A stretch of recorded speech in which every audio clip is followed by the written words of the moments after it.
So guys, এই ভর দুপুরবেলায় ডেলিভারি বয় ফোন করে বলছে আপনার একটা পার্সেল রয়েছে, তো সেটাই আমি আনতে যাচ্ছি। সো বেসিক্যালি আমি অর্ডার দিয়েছিলাম একটা শর্ট কুর্তি। তোমরা তো জানোই এখন শর্ট কুর্তি ট্রেন্ডে চলছে।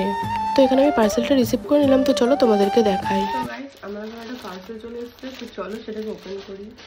তো এখন তো জানোই শর্ট কুর্তি ট্রেন্ডে চলছে। কালারটা যেমন দিয়েছিলাম সেমনই এসেছে।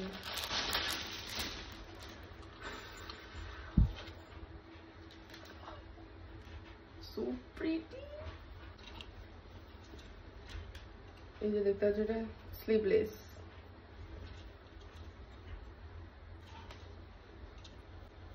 তো চলো তোমাদেরকে পরে দেখাচ্ছি। সো গাইস, তোমরা তো দেখতেই পারছো জামাটা আমি পরে চলে এসেছি। আর জামাটা এত প্রিটি আমার প্রচন্ড পছন্দ হয়েছে। আমি বেসিক্যালি স্লিভলেস বেশি পরি না, বাট ভাবলাম এবার যে একটা স্লিভলেস পরাই যায়, যা গরম পড়েছে। তোমাদেরকে আমি ড্রেসটার ছবিটা স্ক্রিনে দিয়ে দিচ্ছি। আর এটা আমি নিয়েছিলাম মিশোর থেকে। আর তোমরা জাস্ট আমার হাফ প্যান্টটা ইগনোর করো, ড্রেসটা ছিল পিওর কটনের আর আমার প্রচন্ড পছন্দ হয়েছে। এই সামারের জন্য একদম পারফেক্ট। তোমরা তো আমার মুখের হাসি দেখে বুঝতে পারছো যে আমার জামাটা কত পরিমাণে পছন্দ হয়েছে। তো তোমরা এটা সামারে পরার জন্য নিতেই পারো। তো আজকের মতো এটুকুই, টাটা।